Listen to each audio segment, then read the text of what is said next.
performance. My name is Henry Asantichum, and I'll be doing this with Abigail Sena Sosu.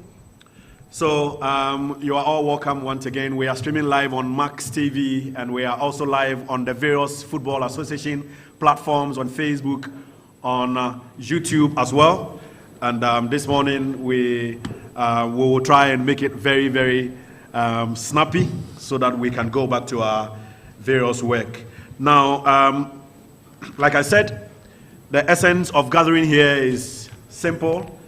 The essence of gathering here is to celebrate women's football.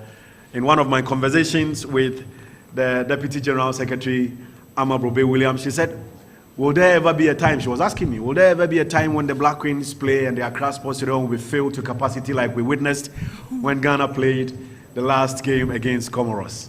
And I said to her, it is possible. So, this is part of the roadmap to that particular destination. At this point, I will welcome the Deputy General Secretary of the Ghana Football Association, under whose wings we are gathered here today to give us the opening remarks. Thank you.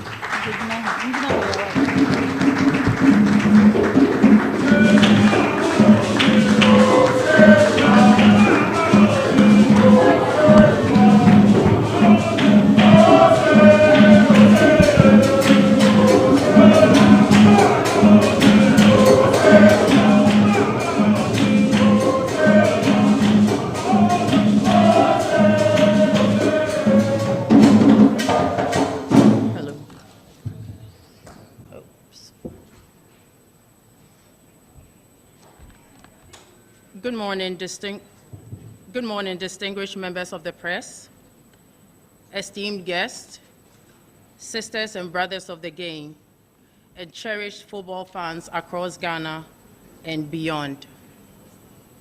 On behalf of the Ghana Football Association, I bring you warm greetings from our president, Mr. Kurt Edwin Simeon Okraku, the Executive Council, and our General Secretary. Thank you all for coming in person and online to share this pivotal moment with us. Today is more than an announcement. It is a turning page in a story that has been quietly, fiercely unfolding across our neighborhoods, our schoolyards, and our stadia. A story of girls who learn to dribble on bare feet and coaches who refuse to give up on talent, of mothers and fathers who believe that football could change a life. It is a story of belonging, opportunity, and national pride. In a few weeks, the world will watch as our Black Queens face England's Lionesses. For many, it will be a spectacle of skill. But for us, it's a mirror reflecting how far we have come and the distance we are determined to travel. This march is rallying a cry that Ghanaian women belong on the biggest stages, that our players can compete with the very best, and our nation stands behind them. Football in Ghana is more than a sport. It is the rhythm of our towns, the language of our youth, and the engine for social cohesion. When the Black Queens step on the pitch, football becomes an equalizer. It opens doors for girls in small towns and big cities alike, giving them access to education, mentorship, and career pathways that they might have never had. Communities are lifted. Homegrown players return as role models, inspiring local investments in pitches, coaching, and youth development. The talent pipeline strengthened. High-profile fixtures and a thriving domestic league mean scouts, sponsors, and development programs will look deeper into Ghana, creating more opportunities for discovery and growth. This is a defining moment for women's football in Ghana. Marches against top talents, and top teams, WAFCON qualifies, and the WAFU U20 tournament amplify our players' stories, their sacrifices, grit, and joy to national and international audiences. It means investments. Success breeds interest. As crowds grow, coverage increases, so does commercial confidence. That leads to better training facilities, professional contracts, and sustainable careers for female players. It means inspiration. Every save, every goal, every celebration becomes a message to a young girl who watches at home. You are seen, you can dream, you can succeed. Football changes nations. The progress of our women's teams carry broader social and economic benefits. When the teams succeed, they create moments that unite Ghanaians across regions and generations. These moments strengthen national identity and pride. Bigger crowds, media rights, sponsorships, and youth programs stimulate jobs from hospitality and transportation to coaching and sports sciences. Strong female players challenge stereotypes and expand what society expects of women and girls, driving inclusion across education, work, and leadership arenas. These coming weeks are going to be very busy and important. 23rd October, Egypt versus Ghana, WAFCON qualify, first leg. 28th October, Ghana versus Egypt, WAFCON qualify, second leg, Accra Sports Stadium, 3:30 p.m. 3rd to 16th November, Black Princesses, that's our U20 girls, at the Women's WAFU U20 tournament. Last but not the least, Malta Guinness Women's Premier League, 2025 to 2026 season, returning stronger, serving as a crucible where talent is forged, careers begin, and clubs become community pillars. To our sponsors and potential sponsors, your investment is transformative. It is not only about branding, it's about providing healthcare, education, travel, safe facilities, and wages that allow players to focus and flourish. We invite meaningful partnerships that are long-term and player-centered. To the media, tell these stories with depth and dignity. Spotlight the journeys, not only the headlines. Your coverage elevates the game, creates heroines, and draws the support that builds legacies. To the fans, come out in your numbers, wear the colors, bring your voices, and bring your pride. Support at home and abroad fuels confidence on the pitch and creates an atmosphere that lifts our players. Commitment from the Ghana Football Association. We reaffirm our commitment to strengthen domestic competitions, especially the Malta Guinness Women's Premier League, ensuring it becomes a sustainable talent factory. Invest in coaching and player welfare across women's pathways. Work with education and government partners to ensure football supports schooling and career development for our players, our female players. Increase transparency in funding and partnerships to ensure resources reach the players and communities that need them the most. In closing, as we prepare for these women football events, remember this: every match is a chance to change a life. Every cheer sends a message that we value our daughters just as much as we value our sons, that ambition knows no gender, and that Ghanaian excellence will always find a stage. So let us step forward together as media, sponsors, policymakers, coaches, family, and fans, and make this era one our daughters will tell their children about. When our women rise, Ghana rises with them. Thank you, and may this new chapter in Ghana women's football ignite a passion that never fades. Thank you very much, Amarobe Williams, Deputy General Secretary Administration at the Ghana Football Association. Please, let's do it better for her. She's led a good cause,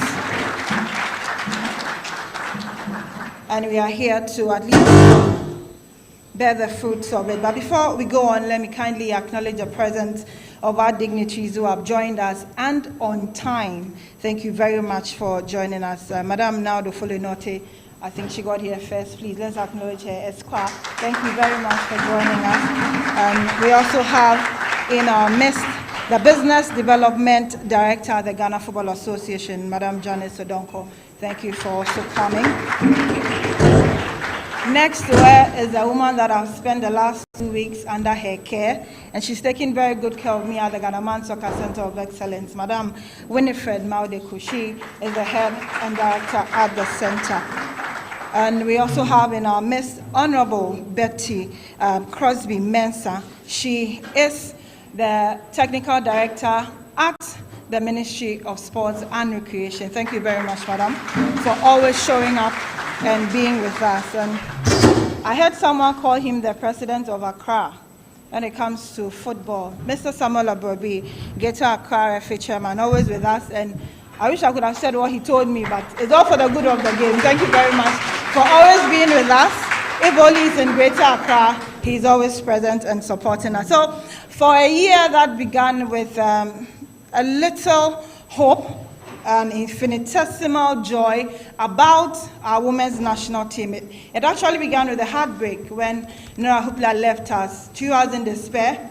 Kim last came in, and then we're all asking the question, will we be ready for WAFCON 2024? Indeed, we were. We went and we did our very best and brought that bronze medal back home to our people in Ghana. So we'll just quickly walk through how the year has been for our senior national team, the women I should say, that's the Black Queens of Ghana. We've put together this quick documentary, let's all enjoy and see how it has been from the very minimal to a bronze medal.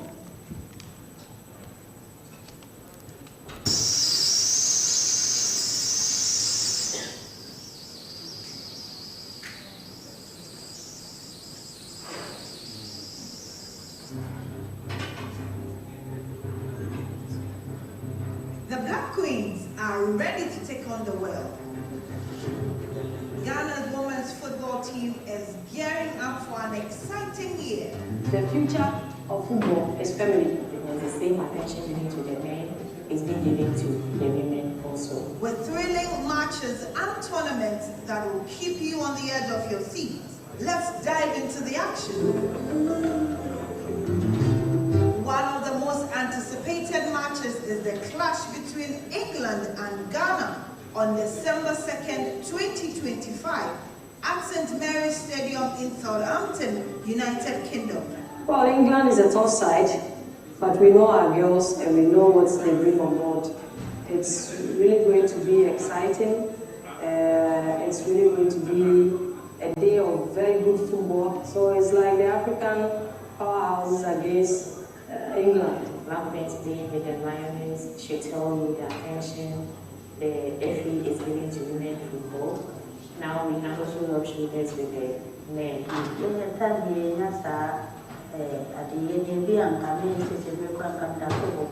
The Black Queens are hungry for victory, and with your support, they can make it happen.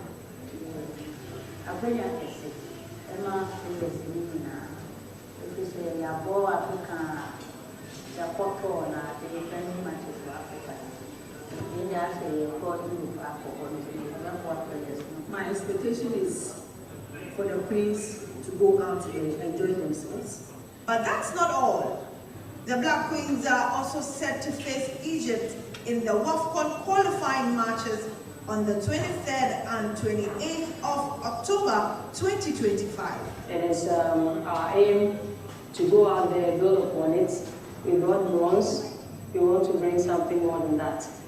The goal is our aim. These matches will be a true test of the team's skills, determination, and teamwork. Let's rally behind them. We are always here to support you, and we will be there to support you. Go Black Pens. And it's not just the national team that's making waves. The Malta Guinness Women's Premier League 2025-2026 season is shaping up to be an exciting competition with top-notch teams battling it out for the top spot. Looking at last year champions Police, after Azakes and Bindakwan dominating for some years now, it tells you that it's full of surprises. The competition and so we are so confident. Now they say yes, Ghana lady. Expectation is high because clubs have prepared very well for us the league this time. Additional sponsorship from Bet Power local room, so expectation is going to be high. Every club wants to win the match to get a local room. Let's support our Women's Football League and encourage more girls to take out the beautiful game. So, Ghanaians, it's time to fill the stadium. Let's pack the stands for every home match, every Black Queens match, and every Malta Guinness Women's Premier League match. Your presence will electrify the atmosphere and inspire our girls to give their best. Let's be intentional about supporting our women's football. Let's show them love, care, and encouragement. Let's believe in them and support them every step of the way with a warm and loving message. We can make a difference in their lives and in the future of Ghana's football. And to our public and private sector leaders, we urge you to consider sponsoring women's football in Ghana. Your investment will help develop the sport, empower women, and inspire a new generation of football stars. Let's work together to make Ghana proud.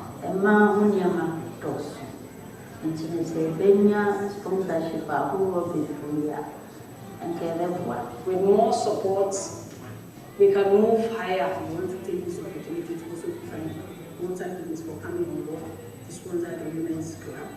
The Black Queens are ready to shine. Let's support them every step of the way. Hashtag support women's football. Hashtag empower her game. Hashtag Asantwa the fearless. Hashtag Black Queens. Hashtag Ghana women's football.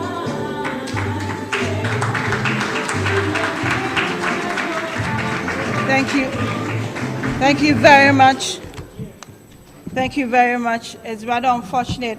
Our Queens are already in Egypt preparing for that qualifier against the Egyptian women's national team. Hopefully, we'll get back into Morocco and complete what we couldn't just this year. So we'll continue. And for this woman, I think that...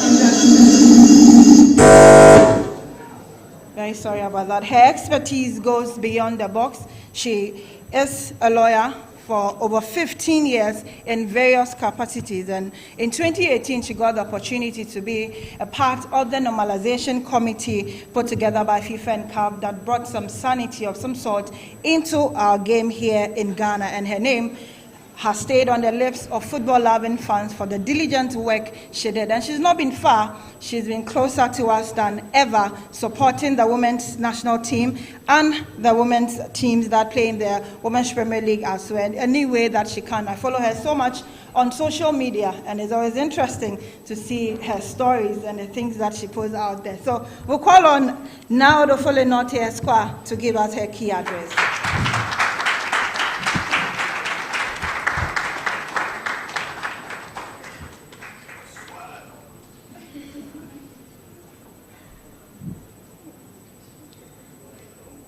Good morning. Is it working? Please, can you hear me? Oh, lovely. I heard, oh, I don't think this thing is working. Hello. Bye. it's working. I heard for the first time that I'm 15 years at the bar. Please. It's over 2 decades. Actually, I think it's 22. I thought I should put it out there. Now that we celebrate 1 week at the bar, I think 2 decades is good enough too. Distinguished guests, I will stand on the protocol already established, members of the media, cherished corporate partners, colleagues in football development, our Black queens who are representing us in Egypt as we speak. I'm honored to be here as a proud Ghanaian who has witnessed the transformation of our game through seasons of difficulty, resilience, and now hope. When I was appointed in 2018 by FIFA to serve on the Normalization Committee, our mandate was clear: to restore the integrity of Ghana football, rebuild trust in our institutions, begin a new era rooted in transparency, professionalism, and inclusivity. A major pillar of that work was to bring women's football from the shadows into the forefront of our national conversation. We saw firsthand the glaring disparities in investment visibility and opportunity between men and women's football. We also witnessed the limitless potential in the women's game, potential that had long gone untapped due to systematic neglect. I remember during the NC time, I approached a very prominent businessman and asked him for sponsorship. I can't remember what it was that the Black Queens were doing. He told me, "Na Emma boss oyehe."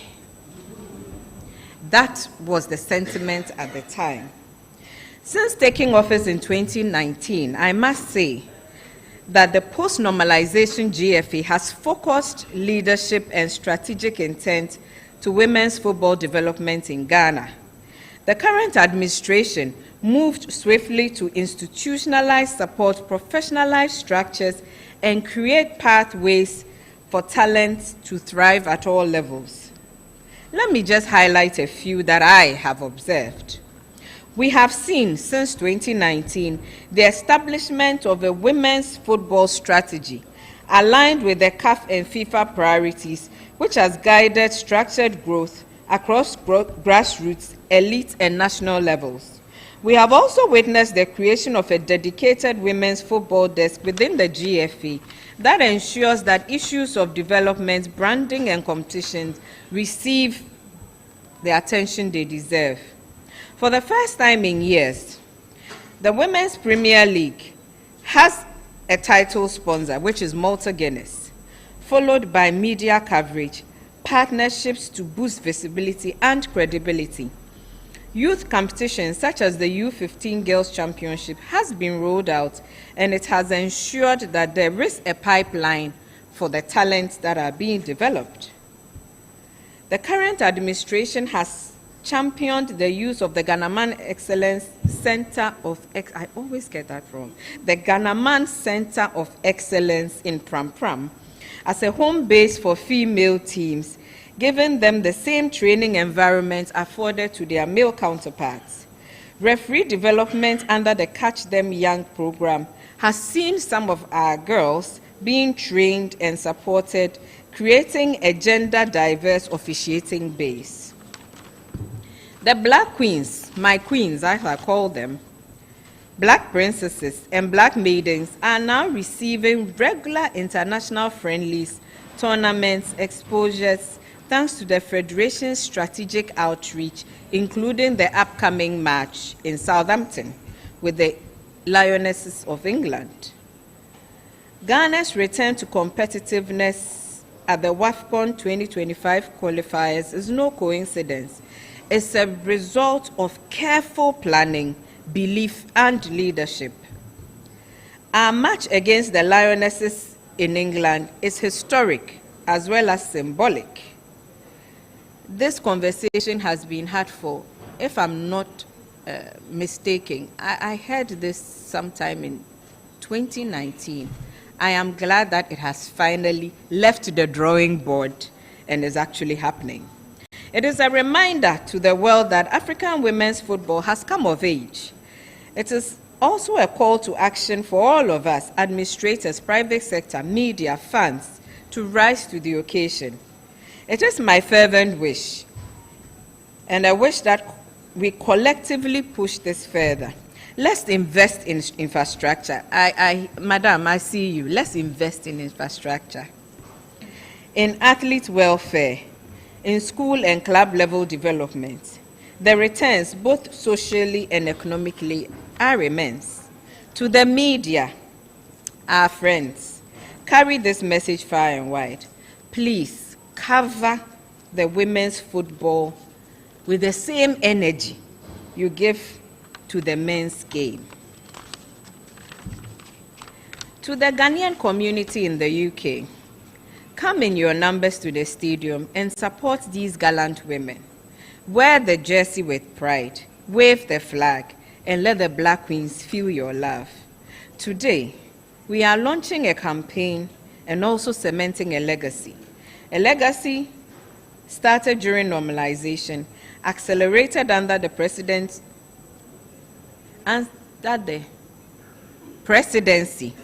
of Mr. Edwin Ket Ukriku. I know I've left something. Vision and carried forward by a generation of fierce, talented, and unstoppable Ghanaian women.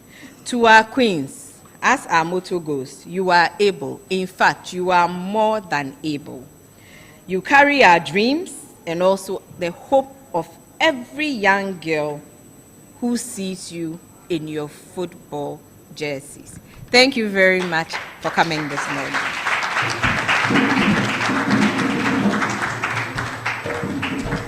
Thank you very much, Madam Nodofule Noti, for reiterating all of our dreams and hopes for the women's game in the country. She talked a little about business, and it's one aspect that the Ghana Football Association seems to have taken serious when it comes to the women's game. And so it's only right that we hear from the Business Development Director at the association's headquarters, Madam Janice Odonko, to give us her address.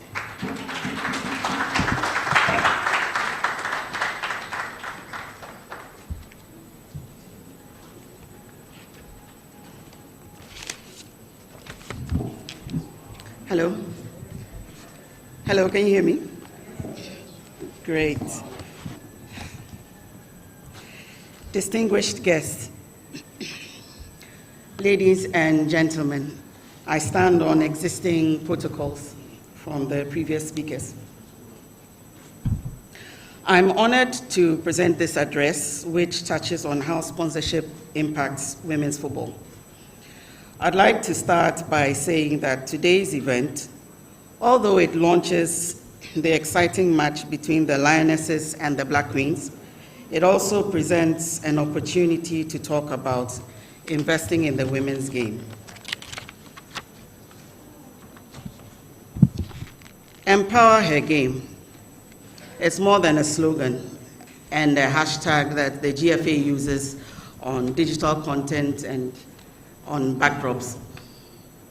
It is a mindset, it's a vision of transformation, where women's football is not a token of inclusion, but a driver of opportunity, industry, and identity. Because when we empower her game, we empower her dreams, we empower her community, and ultimately we empower Ghana. Globally, women's football has become one of the fastest growing sports markets. Global studies reveal that fan support for women's games have increased worldwide. Fans believe brands are vital to women's football. And in 2023, FIFA's Women's World Cup generated about $1.9 billion in global GDP and created over 38,000 jobs. This isn't charity, it's good business. In as much as brands such as Barclays in the UK, to Visa for UEFA, Nike and Google in US, global brands are investing in women's teams as much as they are investing in purpose, building goodwill, visibility, and equity by backing women's sport. It is our hope that more brands in Ghana will do the same. We have the raw talent, the fan energy, and cultural relevance. What we need is financial fuel to power it forward. Under the leadership of the GFA president, the GFA has built a strong foundation for women's football. Key interventions include Women's Premier League, revitalized, proudly sponsored by Malta Guinness, a true partnership in empowerment. Women's FA Cup and Division 1 leagues launched, widening competition and opportunity. The implementation of the National Women's Football Strategy, aligning development, marketing, and governance. Grassroots programs like the Girls U15 League and Catch Them Young Referees program, nurturing future talent. Capacity building for women coaches, referees, and administrators. Infrastructure upgrades at the Ghana Men's Soccer Center of Excellence to hone skills development. This leadership has shifted women's football from survival to structure, and now from structure to sustainability. The Women's Premier League tells Ghana's story of growth and grit, from Hazaka's ladies' dominance to Ampem Dakwa's back-to-back titles and Police ladies' recent triumphs. The league has matured and diversified. Across these seasons, the league has not only raised trophies, it has pronounced and produced some notable stars who fly the flag abroad, including Evelyn Bedu, Doris Wedua, Stella Nyamiche, Mukaraima Abdullahi, Cynthia Conlan, Jennifer Kujo, Princella Edubia. These are all ambassadors of Ghana and Ghanaian excellence in sports.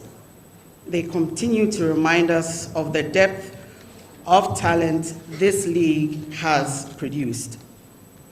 The GFA's support for Women's Premier League remains resolute, with a commitment to maintain last season's comprehensive package while increasing financial incentives to drive the league's growth. With the 2025-2026 WPL season set to launch in a few weeks, the GFA has deliberately invested in the following: referees' fees fully absorbed to the tune of a little over 1 million Ghana cedis, 30 pairs of boots per club to the tune of 2.1 million Ghana cedis, 30 footballs per club to the tune of 330,000 Ghana cedis. Melcom Ghana and Goyle partnerships to ease logistics. Minimum cash support per club increased from 60,000 to 100,000. This is the business of football through measurable action. The WPL is a powerful engine for national pride, opportunity, and transformation. As we honor and spotlight the stars emerging from the WPL, we also look ahead with optimism. The story of women's football in Ghana is being written, and its next chapters promise to be even more inspiring. To our business community, this is your call to action. Across the world, early investors in women's football now dominate the global conversation and enjoy unmatched goodwill. When you invest in women's football, you don't just buy advertising. You buy authenticity. You reach families, schools, and communities that just don't see your logo. They feel your purpose. A bank can lead on financial inclusion. Pharmaceutical company can promote health. A tech company can empower digital access for fans. A beverage company or brand can promote hydration. We salute Malta Guinness and Decathlon for its steadfast support of the WPL. We also commend MTN Ghana for including the Black Queens in its $2 million sponsorship portfolio. Their commitment demonstrates that women's football delivers real brand values. As the Black Queens commence their WAFCON qualifiers and engage in international friendly games, the GFA opens its doors to welcome wholesome discussions on partnership. The opportunities in women's football are immense and inclusive. From corporate sponsorships to development partnerships, the women's game offers a platform to create measurable social impact and deep brand alignment. For companies, this is a space to activate brand initiatives that champion gender equity, education, youth employment, and women's health. For development agencies and NGOs with gender inclusion as a core value, there is a unique opportunity to collaborate with the GFA on initiatives that connect football with broader social goals, such as girls in football, education, and skills. The list goes on. Our doors are open. Women's football is a credible development tool, and the GFA is ready to partner with every organization that believes in gender equality and empowerment through sports. To corporate Ghana, invest. The women's game is a growth market because when brands step up, the game levels up. To the media, keep the spotlight shining. Visibility drives value. And to the fans, keep your cheers coming. Your cheers complete the circle. Fill the stands, share the stories, and fuel the movement. When we back our women, Ghana rises. In closing, I'd like to say that this match is more than England versus Ghana. It is the GFA extending an invitation to set stakeholders to support the development of women's football, that we believe in our women, that we are ready to invest, and that our queens are ready to conquer. Ladies and gentlemen, when we empower her game, we build athletes, we build ambassadors, leaders, and a legacy. When the queen rises, the kingdom shines. And when we empower her game, we empower Ghana. Thank you for your attention.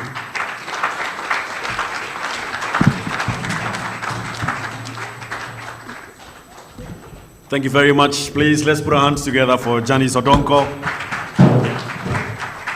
Janice is the Business Development Director of the Ghana Football Association. We are still here. Shall we acknowledge the following people? I have the singular honor to acknowledge the presence of the Technical Director of the Football Association, Professor Joseph Kwame Minta. Please, let's put our hands together. Well, somewhere in 2013, when the opportunity came for her to rub shoulders with the men, she ascended the throne in Sierra Leone, and from there moved on to serve on the executive committee of CAF, and later had the chance to serve on the executive committee of FIFA. Ladies and gentlemen, shall we please acknowledge the presence of Aisha Johansson, former president of the Sierra Leone Football Association. Good to have you, Aisha. The Iron Lady, they call her back in the day. And Evelyn Insiansare is also a former board member of Asante Kotoko, CEO of Azakes Ladies. Good to see you, Evelyn. Give us a wave. I saw the chairperson of the Women's FA Cup Committee a while ago, veteran journalist, editor at Graphic, Madame Rosalind Amo. Is she here? Trailblazer in women's football. I saw her a while ago. Thank you very much. The Chief of Staff of the Ghana Football Association, Michael Osekwe. Good to have you. My colleagues from the office, I can see Yima, Man Felix, the CFO, Collins Day, and all the gentlemen from the FA, Neil Armstrong, Motagwe, Patrick Apoto, Joseph Tetezuta, Esme Menz, Chairman of the Western Regional Football Association, Simon Ehoma. We are grateful to have you. Oh, Regina. So it's a Women's Day. So as much as possible, I will allow Abigail to do the talking, but I decided to come through briefly. Let's also acknowledge the presence of the technical advisor of the Black Stars, Winfred Schaefer.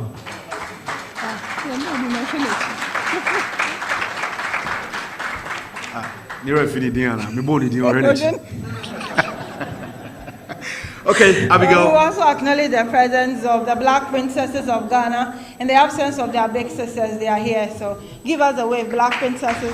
Thank you very much for coming. And also reps from Police Ladies. I see a couple of them here. They tried to do their best in the African continent, and unfortunately that did not work with the CAF Women's Champions League. I also see Rich City representing the ladies teams here as well. Thank you very much for joining us. Indeed, today is our day, and we are gloating however we can. We cannot undermine the support of government in all of our dealings. The Queens are in Egypt thanks to the support they offered them. And so we would like to hear from Honorable Betty Crosby Mensah, who is representing the Sports and Recreation Ministry here today.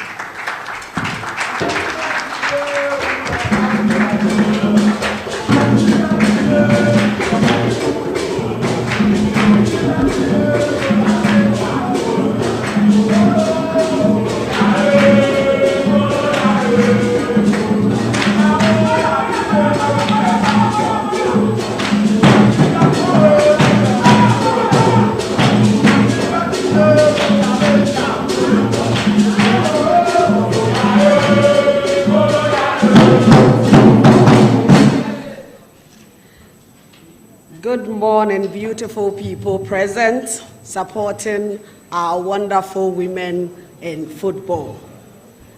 Permit me to stand on existing protocol. And I must say, it is a privilege to stand before you today as we once again focus national attention on women's football. This gathering symbolizes continuity and progress. It affirms that the success of the Black Queens in Morocco was not a fleeting moment, but a moment that continues to grow. The upcoming international friendly between Ghana's Black Queens and England's Lionesses is more than just a game. It is a powerful statement of belief, a declaration that Ghana's women's football belongs on the global stage and deserves every opportunity to showcase talent, to shine, and to develop. Our presence here reflects years of dedication, along with recent deliberate efforts to elevate women's game. I want to begin by expressing heartfelt appreciation to the leadership of His Excellency, the President John Dramani Mahama, and his Vice President, Her Excellency Jenana Opoku Ajiman, and the esteemed Parliament of Ghana. Their unwavering support and recognition have given the Black Queens visibility, dignity, and national honor. Their collective endorsement sends a clear message to every young girl in Ghana: your dreams are valid and your journey is important. Special thanks also go to the Minister of Sports and Recreation, Honorable Kofi Idi Adams. Since taking office, he has demonstrated consistent leadership and genuine commitment to our national women's team. From organizing training camps to preparing for tournaments, his involvement has active and strategic. Under his guidance, the government has strengthened collaborations with the Ghana Football Association and facilitated historic international engagement, including today's friendly in the United Kingdom. Ladies and gentlemen, while we celebrate this milestone, let us also look ahead. In just a few weeks, in fact, by Wednesday, the Black Queens will face Egypt in the qualifiers for the for Women's African Cup of Nations. These matches are not merely qualifiers. They are stepping stones towards qualifying for the 2027 FIFA Women's World Cup. The stakes are high, and the collective responsibility to support, prepare, and invest in the team must remain a national priority. The Women's Premier League is not a secondary initiative. It is the future of Ghana women's football. It is bursting with talent, fan engagement, and untapped stories. Yet many clubs face survival challenges. Media coverage is inconsistent, and players often go unnoticed. We have seen, however, what strategic investments can achieve in South Africa. That is with the team Bayana, is it Bayina? Excuse my pronunciation. World Cup qualifications attracted major sponsorship from banks, telecom companies. In Morocco, a nation once absent from women's football conversation is now leading the continent, thanks to the strategic investment in infrastructure, coaching, and federation leadership. The global football economy is evolving rapidly. The 2023 FIFA Women's World Cup generated over $570 million in revenue and captivated over 2 billion viewers worldwide, leading brands like Visa, Coca-Cola, Adidas, and Barclays all investing seriously in women's football, not just for goodwill, but as a sound business strategy. If we can mobilize over 1 million Ghana cedis per club for the Men's Premier League through media rights, sponsorship, and corporate partnership, the same ambition must be applied to the women's football. We should view the women's game as a growth asset, not as an aftermath. This friendly match against the Lionesses provides a global stage, but it must also ignite a domestic movement, one that channels investment into women's football, amplifies the stories of our players, and creates sustainable pathways for talent development, media coverage, and fan engagement. Ladies and gentlemen, I believe earlier speakers, including myself, the message is the same. And what we are saying today to you all is that if she wears the flag, she deserves our support. Thank you very much for coming.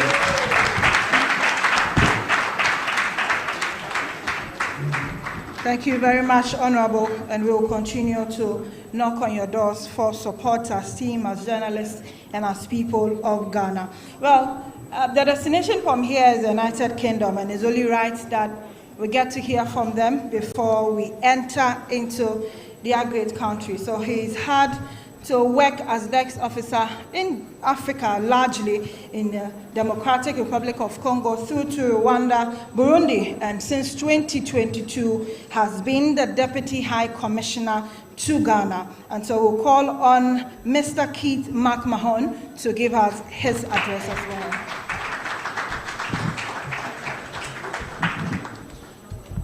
Where's my music? This is supposed to be a football crowd. There we go.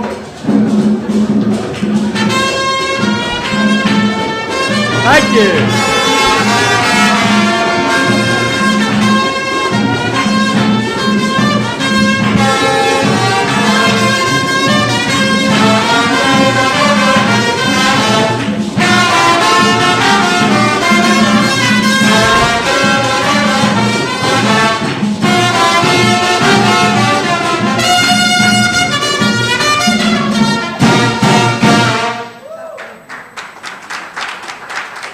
That's what I'm talking about. Now it feels like a football event.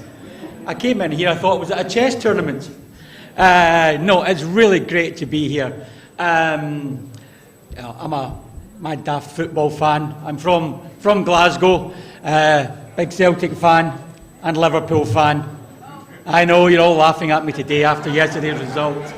But it's great, really great to be here. I'm just so passionate about football, so to get invited here today to speak to you and actually to formally welcome the Ghana ladies football team, the Black Queens, to the UK. It's just going to be an amazing event. So obviously December 2nd, St Mary's Stadium, Southampton. If people haven't been there before, the last game I actually saw in the UK was Southampton versus Liverpool in about May 2022. So I know the stadium really well, I know the area really well. It's a great stadium and it will be filled. The Lionesses right now in the UK have, they're filling stadiums 50, 60,000. They're so popular right now. Obviously, being European champions, that does help them.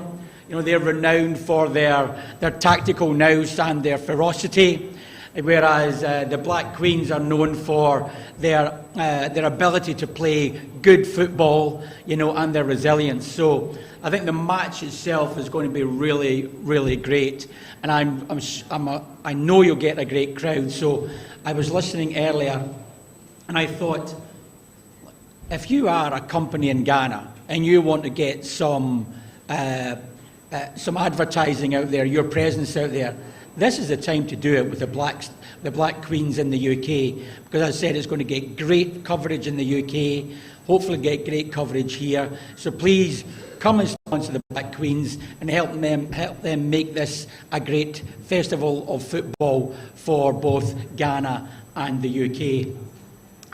And just finally, it is a match. Yeah, it's a football match. But added to that, I think it's just another demonstration of the close connection that I'm very proud to say we have between the UK and Ghana. There's over 120,000 diaspora in the UK. I see it every day in the work that I do about the close connections that we have with the Ghanaian people. And I know that people in the UK, they're probably going to be confused about who to support, because the Ghanaians have got such a strong following in the UK. So at the end of the day, no matter what the result will be, I'm just hoping that I know that the match will bring UK-Ghana people closer together. We'll have that respect, that mutual understanding of each other. And that's one of the most important parts about it. Football is football, but at the end of the day, it's about bringing people together, to enjoy something that we all love, and to grow those bonds of friendship. So whilst we're looking forward to the game, I hope the longer benefit of that will be the community, the continuing growing community and brotherhood that we have between the UK and Ghana. Thank you very much. Thank you very much, His Excellency Keith McMahon. We'll move on to another great woman. Henry Asante Shuma has already made justice to that. He's talked about her, but she's moved away from leading the charge in football into philanthropy and so doing so great around the game. She is a special guest today, and so we'll call on Madame Aisha Johansson to address us.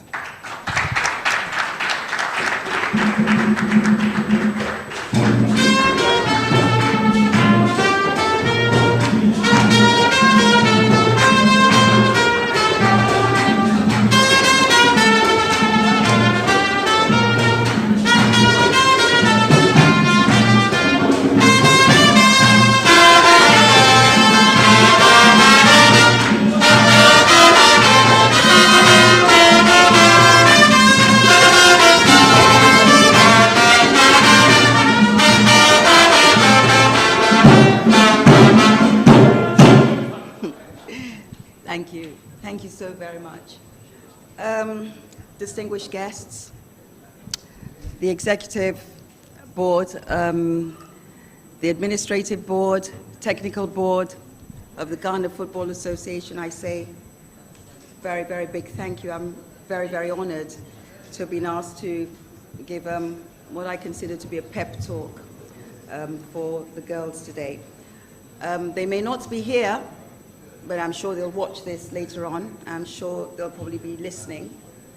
And even if they're not here, all the other footballers, especially the female players, they're here, they're around, they're listening.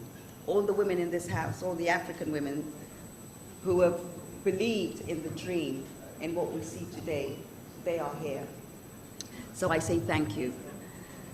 I am told that my name is a household name, or a football household name. And I say this with all, humility. And I think the reason is, for those of you who don't know, is the fact that my real mentor, apart from my father, where I grew up learning and playing football through, was the late Alhaji Sly Tete. I knew this man 18 years ago. I met Sly Tete. I had a football team. I had young boys that were from the war. A lot of them were orphans, a lot of them misplaced. And I got to putting them back into school and teaching them social skills. And before you knew it, I had a very formidable youth team, under 15. And at that time, I got to hear about this exceptional man in Ghana that had a football academy, had a football team, but he was just an amazing man in football. So I got his number. He'd never heard of me. I had, and I called him at 9 o'clock at night. I was so nervous because I didn't know I was probably saying 1 million words at an hour or something like that, trying to get through to him. So he said, young lady, let us speak tomorrow. So fast track, I told him that I wanted him to train me, to show me how he's doing what he's doing with young footballers. And I told him what my situation was. And so he invited me here to Ghana, and I watched what he was doing. My boys were a little younger than his boys. He had boys up to maybe the ages of 18 or 17. I had boys as young as 11, and they were orphan kids, so the struggle was to keep them in school and then do the football. So to cut a long story short, Sly Tete and I became great friends. He was my mentor, my big brother, a father. And he used to come to my country to see what I was doing. And I used to come here and watch the talent pool that he had. And I even brought 2 of my boys. At the end, I formed a very strong youth boys football team. Sly Tete came and would train me, and he would tell me what to do and what not to do.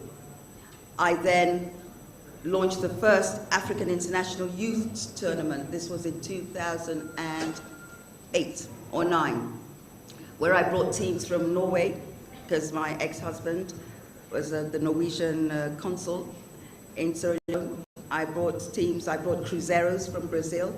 I brought the under-17 from Ghana. I brought Liberty Professionals. I brought teams from Ghana. We had a great international youth tournament. So my relationship with Ghana, my strength and belief that I have in football stems from here. Like I said, my father,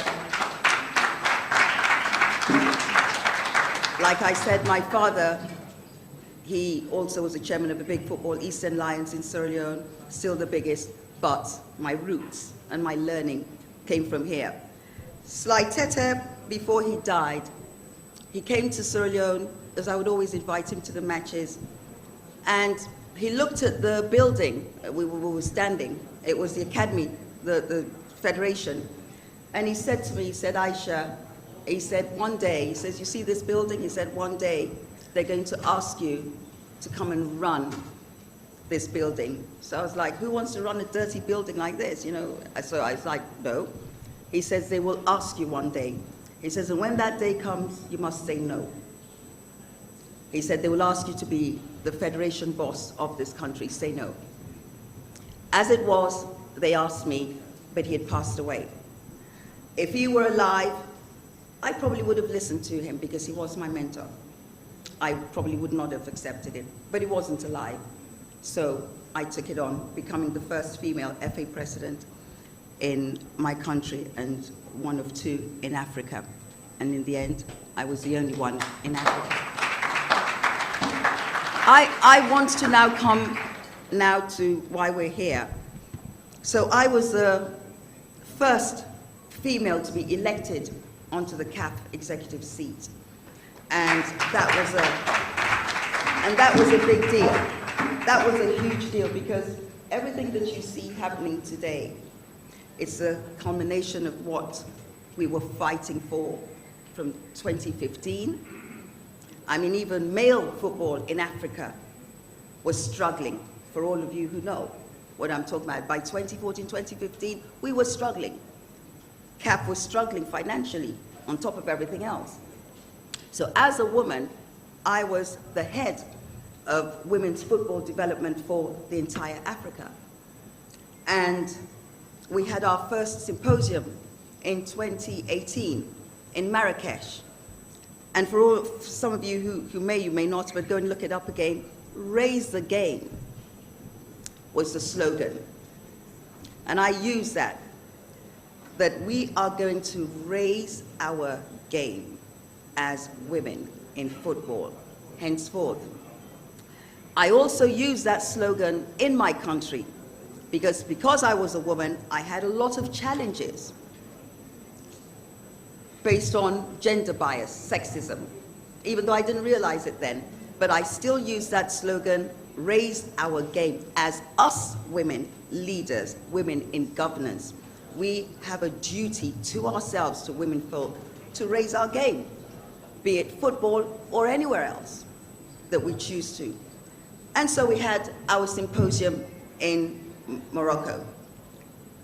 Women's football, money, training, coaching courses, refereeing, match commissioners, every single thing that was deprived of a woman in football development, we had to put that in place.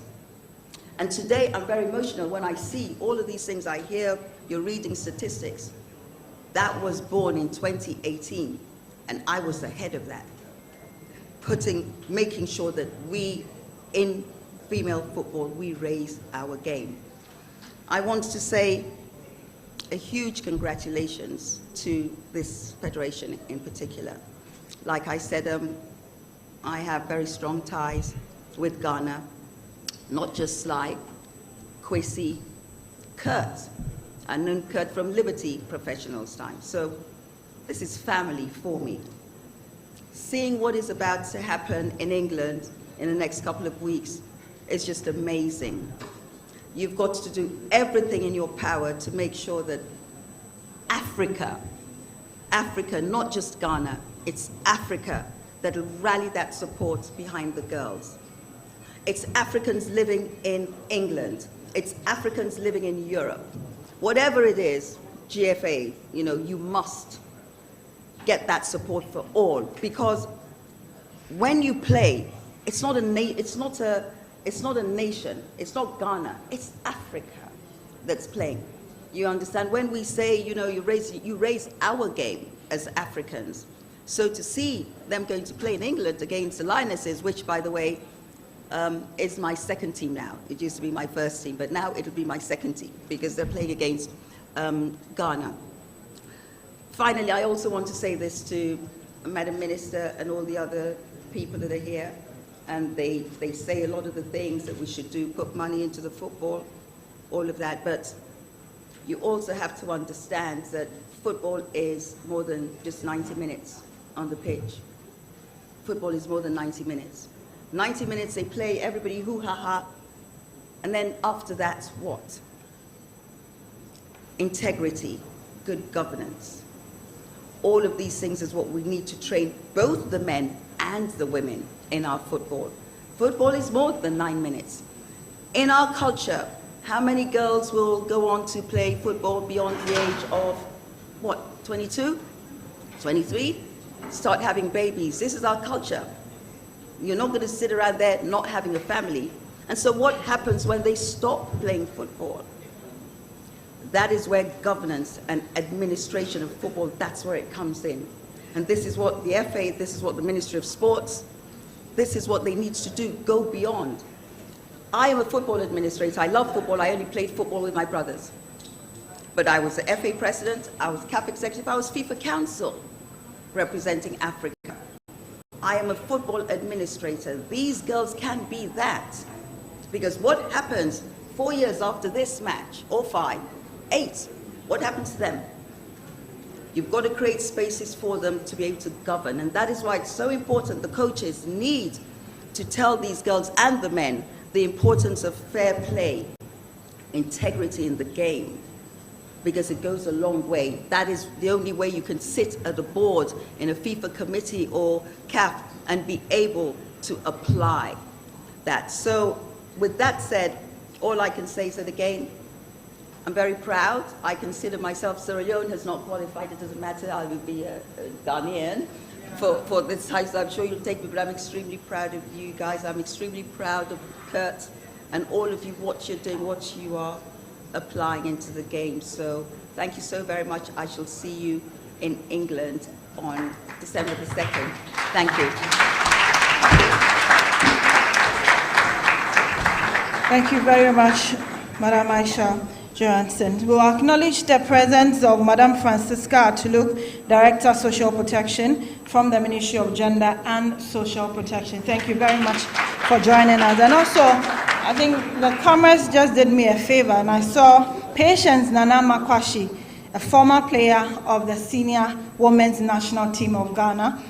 She is also currently the equipment officer with the Black Queens and a part of Oaks FC, who are going to be a part of the 2025-2026 Malta Guinness Women's Premier League. Please, if she's here, can you give us a wave? Madam Patience, yes, she's a former player of the women's national team. Today, we'll go down in history as a path that has been charted for the Black Queens or the senior women's national team. And for the generations that will follow, there will be no turning back. We'll continue to hold this torch of hope and also make sure that any woman that ventures into football will not end up in the kitchen, but will go to the highest level of the game. All too soon, we'll be drawing the curtains on this great day.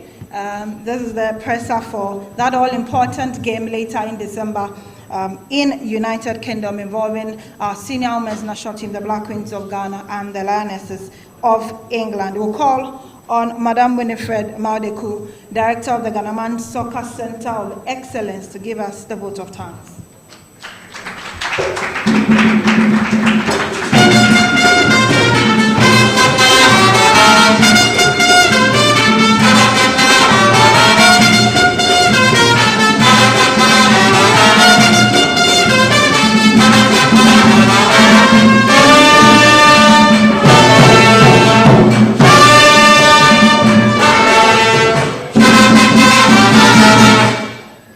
Thank you very much. And I know if the president was here, he would have sung this one. Emma Beba. Emma Beba. Yeah, yeah, yeah, yeah. Emma Beba. Thank you very, very much. And I also stand on the lay down protocols, and I want to thank you all most sincerely for making time to be with us today. Running through all the speeches, you would hear one thing very clear. Today being the press briefing, we encourage our media to be precise and intentional when broadcasting women's football. Like the technical director said, do it with the zeal that you give to the men. We also touched on sponsorship, and we call on corporate Ghana to come on board. Very soon, it's going to be too competitive. This is the time to sponsor women's football. On this note, I want to, on behalf of the GFA, acknowledge Dignity DTRT Ghana, whose unflinching support for the Black Queens always fills their matches when they are playing. Thank you, DTRT. I want to use this opportunity also to thank you all special guests who are here. Your names have already been mentioned and you have all been duly acknowledged. And so I don't want to take too much time. But on behalf of the Women's Football Desk, we want to show our appreciation to our own GFA President, the second Vice President of CAF, and the Chairman of FIFA Anti-Racism and Anti-Discrimination Committee for his unflinching support for women's football. Can we give him a clap? Mr. Edwin Kurtz Simeon Okapi. Mr. President, thank you very much. It is his support that gives us the ability to come out and to be bold. On Thursday, the Black Queens will be playing in Egypt. And tomorrow's week, on the 28th, we are playing at the Accra Sports Stadium. We invite you all to be there. Let's cheer them and let's support. Finally, I want to say a big thank you to our supporters union.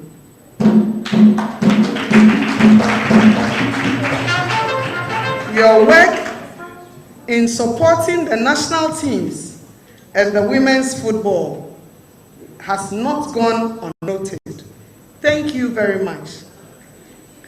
Like Madame said when she was giving her speech, if she wears the flag, she deserves our support. Let's support our women. Thank you.